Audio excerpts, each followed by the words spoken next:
ये कहानी एक ऐसे लड़के की है जो अपने गांव से बहुत दूर एक शहर में कमाने के लिए आया हुआ था। उस लड़के का नाम राम रतन था। राम रतन बहुत ही शांत स्वभाव का लड़का था। लोगों से बहुत ही मीठी भाषा में बात किया करता था। कुछ लोग तो उसे मीठा भी कहा करते थे। राम रतन एक कंपनी में काम किया करता था और रोज़ शाम सुबह उसका एक ही रास्ते से अप डाउन था। एक रोज़ राम रतन सुबह सुबह अपनी कंपनी जा रहा था। रास्ते में उसकी मुलाकात एक गुलशन कुमार नाम के लड़के से हुई। वो दोनों एक ही रास्ते से रोज़ाना आया जाया करते थे, लेकिन उनकी जान पहचान नहीं थी। लेकिन अब उन दोनों की जान पहचान हो चुकी थी और कुछ ही दिनों में उन दोनों की अच्छी दोस्ती भी हो गई। गुलशन एक खुश मिजाज दिल का लड़का था। गुलशन को चाहे कितनी ही तकलीफ़ें क्यों ना हो, वो किसी के सामने जाहिर नहीं करता था और जब भी किसी से मिलता था तो हमेशा हंसता मुस्कुराता ही मिलता था। एक रोज़ की बात है, शाम के वक्त राम रतन और गुलशन दोनों ही एक साथ अपने कंपनी से घर को लौट रहे थे। राम रतन का घर पहले ही पड़ जाता था और गुलशन का घर बाद में पड़ता था, इसलिए राम रतन अपने घर चला गया और गुलशन अपने घर को जा रहा था। अचानक ही गुलशन को ध्यान आया कि राम रतन का बैग गुलशन के पास ही रह गया है। वो राम रतन के कमरे पर उसको उसका बैग वापस देने के लिए पहुंच गया। वहां जाकर उसने देखा कि राम रतन के कमरे में ताला लगा हुआ है। गुलशन ने घड़ी में देखा तो 8:30 बज रहे थे। अब गुलशन सोचने लगा, आखिर ये कहाँ जा सकता है इस वक्त।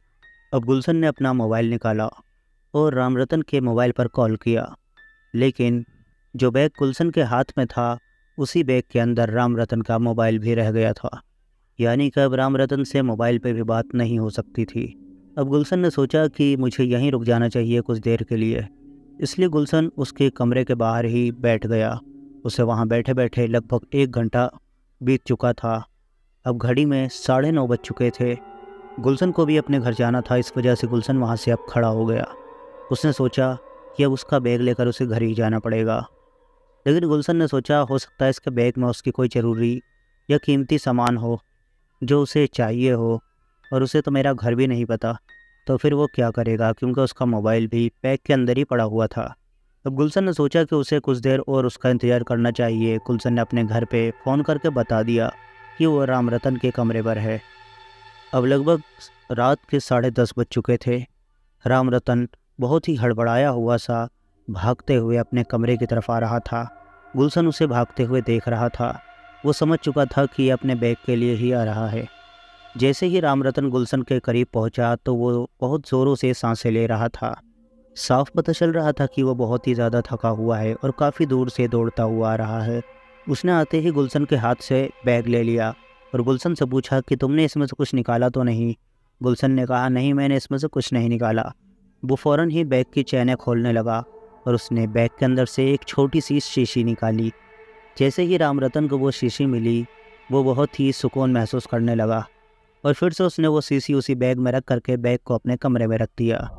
गुलशन ने पूछा, आखिर ऐसा क्या था इस बैग के अंदर जो तुझको जैसे ही मिला और तू अचानक ही खुश हो गया, और तूने अपनी ये हालत क्या बना रखी है, तेरे गले में क्या है ये? राम रतन के गले में एक काला सा धागा बंधा हुआ था जिसके अंदर एक बड़ी सी हड्डी बंधी हुई थी। वो हड्डी देखने में ऐसी लग रही थी जैसे किसी जानवर का दांत हो। कुछ दिनों के बाद गुलशन एक बार फिर से राम रतन के साथ कंपनी जा रहा था। अचानक ही गुलशन की नज़र उसके गले पर पड़ी। उसने देखा कि आज उसके गले में वैसी ही छोटी छोटी 3 हड्डियां बंधी हुई हैं। उसके बारे में जैसे ही गुलशन ने पूछा, वो हंसने लगा और उसने कुछ भी नहीं बताया। अब गुलशन गुस्सा होने लगा और कहने लगा, ना तो तू मुझे इस हड्डी के बारे में बताता है और ना ही उस छोटी सी शीशी के बारे में। राम रतन एक बार फिर से हंसने लगा और उसने अपनी जेब में हाथ डाला और एक छोटी सी शीशी निकाल के उसे झट से अपने बैग में डाल लिया।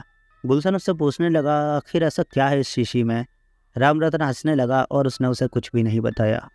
अब इसी तरह उनको लगभग 4 महीने बीत चुके थे। गुलशन आए दिन देखे जा रहा था कि राम रतन के अंदर रोज़ कुछ न कुछ बदलाव नज़र आता था। अब उसके हाथ में भी एक काला धागा बंधा हुआ था और गले में 3-4 काले काले धागे बंधे हुए थे।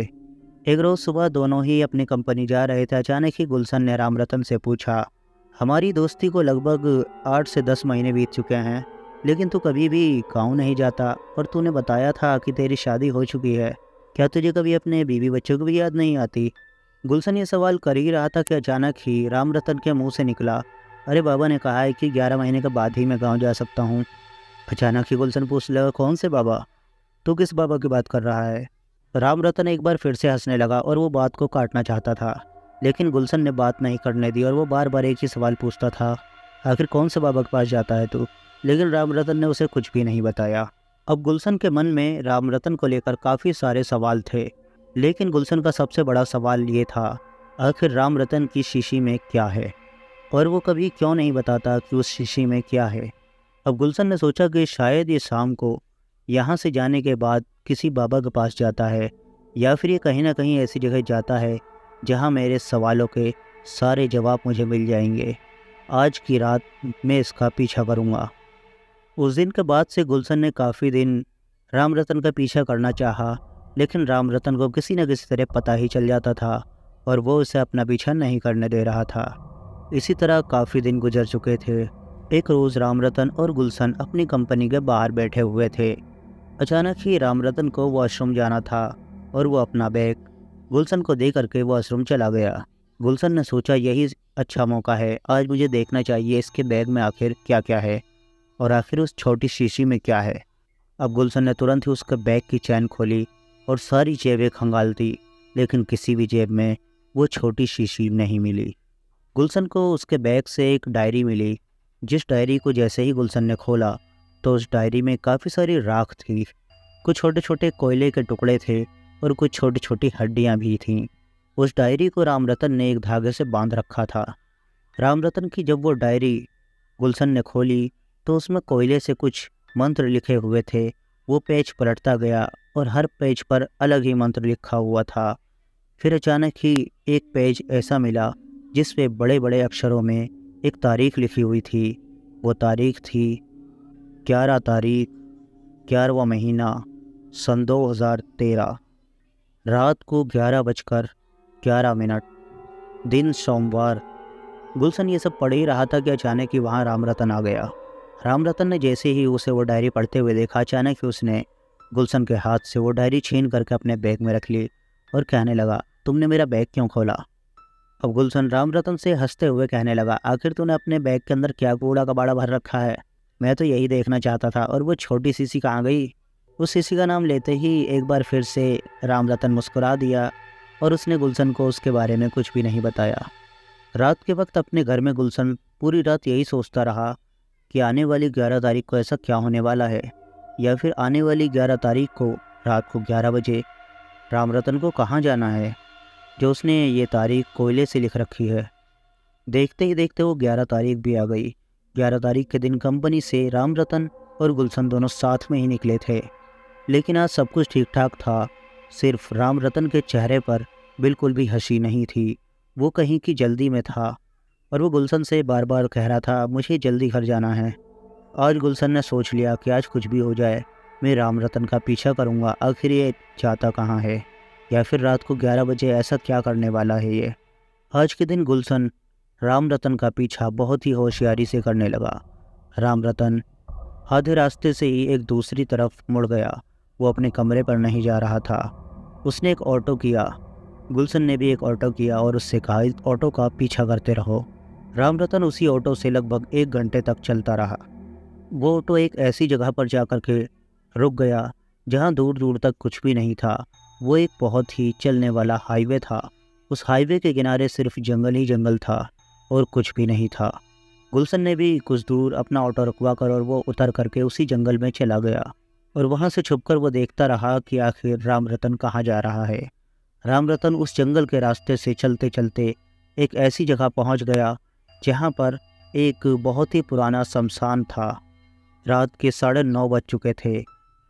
जंगल के अंदर घनघोर अंधेरा था। गुलशन को जंगल के अंदर डर लग रहा था। अचानक ही उस जंगल से 4-5 लोग निकल करके बाहर आए और राम रतन उन लोगों के साथ चला गया। उन सभी लोगों ने अपने गले में बड़े बड़ी मोतियों की माला पहन रखी थी और एक काले कलर का गमछा बांध रखा था। सर में भी काले कलर का कपड़ा बांध रखा था और पूरे गले में बहुत ही सारी मोतियों की माला पड़ी हुई थी। राम रतन उन लोगों से मिलकर बहुत ज़्यादा खुश था। देखते ही देखते वो एक ऐसी जगह पर आ गए। उस जगह पर बड़े बड़े पत्थर रखे हुए थे और बीचों बीच में एक तांत्रिक बैठा हुआ था जिसके सामने कुछ लकड़ियां जल रही थी। और उस तांत्रिक के सामने उन लोगों ने राम रतन को बैठने को कहा। राम रतन वहीं बैठ गया और राम रतन के चारों तरफ उन लोगों ने एक सफ़ेद सी चीज़ से एक बड़ा सा सर्कल बना दिया। उस सर्कल के बीच सिर्फ राम रतन और एक तांत्रिक बैठा हुआ था। कुछ देर तक राम रतन वहीं बैठा रहा और वो तांत्रिक कुछ पढ़ पढ़ कर उस आग में फेंकता रहा।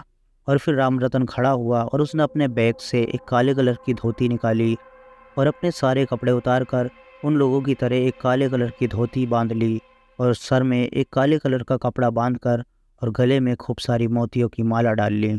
गुलशन ये सब कुछ देख रहा था और उसे डर भी लग रहा था। गुलशन ये तो समझ चुका था ये कोई जादू का खेल है। इन लोगों ने राम रतन को फंसा लिया है अपने जादू के फरेब में। लेकिन अब ये लोग क्या करने वाले हैं राम रतन के साथ। फिर अचानक ही बैठे बैठे राम रतन अजीब सी हरकतें करने लगा। वो ज़ोर ज़ोर से उछलने लगा उसी जगह पर और ज़मीन में लौटने लगा जैसे कि उसके ऊपर कोई भूत चढ़ गया हो। फिर वो तांत्रिक उठा और उसने राम रतन के दोनों पैर एक रस्सी से बांध दिए और उसके दोनों हाथ भी एक रस्सी से बांधने लगा। और फिर राम रतन को एक पत्थर के ऊपर लिटा दिया और उसके पीठ पर एक बड़ा सा पत्थर रख दिया। देखने में साफ पता चल रहा था कि ये लोग राम रतन की बलि चढ़ाने वाले हैं। उस बड़े से वाइट सर्कल के अंदर कोई भी नहीं आ रहा था सिवाय राम रतन और उस तांत्रिक के। गुलशन ये सब कुछ देख ही रहा था कि अचानक ही उस जंगल के अंदर से एक बहुत ही ज़ोरों से किसी के चीखने की आवाज़ आई। उस आवाज़ को सुनते ही वो सभी तांत्रिक वहीं ज़मीन पर बैठ गए और अब वो सभी ज़ोर ज़ोर से कोई मंत्र पढ़ने लगे। फिर अचानक ही उस जंगल के अंदर गोल गोल भवंडर सा उठने लगा, यानी कि हवा बहुत ज़ोरों से चलने लगी जिसकी वजह से वो तांत्रिक इधर के उधर गिरने लगे। गुलशन भी अपने आप को संभाल नहीं पा रहा था। वो एक पेड़ को ज़ोरों से पकड़कर वहीं पर बैठ गया। हवा इतनी ज़ोर से चल रही थी कि पेड़ों के पत्तों की आवाज़ बहुत ज़ोरों से आ रही थी और उन्हीं आवाज़ों के बीच किसी के हंसने और चिल्लाने की बहुत ही ज़्यादा डरावनी आवाज़ आ रही थी। गुलशन का दिल ज़ोरों से कांपने लगा। उसका चेहरा बिल्कुल पसीने से तर था। उसके हाथ पैर तो मानो बिल्कुल काम कर ही नहीं रहे थे। फिर अचानक ही सब कुछ शांत हो गया, लेकिन किसी के कदमों की आवाज़ आ रही थी। ऐसा लग रहा था जैसे कोई बहुत ही भारी भरकम इंसान भागते हुए चला आ रहा है। और वाकई में ऐसा ही था। उस जगह लगभग 7 से 8 फीट लंबा और बहुत ही तगड़ा, बहुत ही डरावनी शक्ल वाला एक शैतान सी शक्ल का भागते हुए चला आ रहा था। उसे देखते ही गुलशन की हल्की सी चीख निकल गई, लेकिन इतनी आवाज़ों के बीच उसकी चीख किसी को सुनाई नहीं आई। गुलशन ने अपने मुंह में अपनी उंगली दबा ली ताकि उसकी आवाज़ ना निकले। वो शैतान देखने में इतना ज़्यादा डरावना था कि उसकी शक्ल की तरफ देखा भी नहीं जा रहा था। और उस शैतान को देखते ही वो सभी तांत्रिक वहाँ से उठ कर भागने लगे, लेकिन जो तांत्रिक बीच में बैठा हुआ था वो उनको आवाज़ देने लगा और सबको बुलाने लगा, लेकिन उन्होंने उस तांत्रिक की नहीं सुनी। वो वहाँ से ज़ोरों से भागते हुए जंगल से बाहर चले गए, जिसकी वजह से शायद उनकी तपस्या भंग हो चुकी थी। अब वो शैतान उस गोले के चारों तरफ कुछ देर तो चक्कर काटता रहा। उसके बाद अचानक ही गोले के अंदर जाकर उस तांत्रिक को उठाकर पटक पटक कर मारने लगा। उस शैतान ने वहाँ की हर एक चीज़ इधर उधर फेंकनी शुरू कर दी और फिर उसने एक बड़ा सा पेड़ एक ही झटके में तोड़कर नीचे गिरा दिया। और फिर एक बार फिर से ज़ोरों से हवा चलने लगी और उसी हवा में वो शैतान कहीं गायब हो गया। अब गुलशन ने देखा वो तांत्रिक एक तरफ बेहोश पड़ा था और दूसरी तरफ राम रतन भी बेहोश पड़ा हुआ था। अब गुलशन ने सोचा यही मौका है राम रतन को यहाँ से निकालने का। गुलशन दौड़ता हुआ राम रतन के पास गया और उसके कमर पर से उस पत्थर को अलग किया और राम रतन को होश में लाने की कोशिश करने लगा। अचानक ही गुलशन ने अपने पीछे पड़े हुए उस तांत्रिक की तरफ देखा। वो चौंक कर उठकर खड़ा हो गया और कहने लगा, योगराज अंकल। गुलशन योगराज अंकल को काफ़ी दिनों से जानता था। वो उसकी कंपनी में ही पहले काम किया करते थे, लेकिन इस वक्त वो राम रतन की कंपनी में काम कर रहे थे। वहाँ के वो एक सीनियर पर्सन थे। अब गुलशन के सवाल और भी ज़्यादा बढ़ चुके थे। आखिर ये सब माजरा क्या है? योगराज अंकल इस भेष में कैसे? अब गुलशन तुरंत ही रामरतन को होश में लाने की कोशिश करने लगा और कुछ ही देर में रामरतन होश में आ गया और वो उस जगह से गुलशन के साथ जाने लगा। अचानक ही रामरतन को कुछ याद आया और वो दौड़ता हुआ उस जगह पर गया। गुलशन भी उसके पीछे पीछे दौड़ते हुए आया। उसने देखा उस सर्कल के बीचों बीच से रामरतन ने एक छोटी सी शीशी उठाई और उसको जेब में रखते हुए गुलशन से कहने लगा कि अब चलो। अब गुलशन रामरतन को लेकर कमरे पर तो आ गया। गुलशन ने रामरतन को मौत के मुंह से तो बचा लिया, लेकिन अभी भी गुलशन को उसके सवालों के जवाब नहीं मिले थे। आखिर उस छोटी शीशी में ऐसा क्या था? योगराज अंकल ऐसे होलिये में कैसे थे? रामरतन उन योगराज अंकल के पास ऐसे क्यों जाया करता था? 11 तारीख को ऐसा क्या होने वाला था? और 11 ही महीने के बाद रामरतन गांव क्यों जा सकता था, उससे पहले क्यों नहीं? जानने के लिए इस वीडियो का सेकंड पार्ट जरूर देखें। Thanks for watching. Bye bye.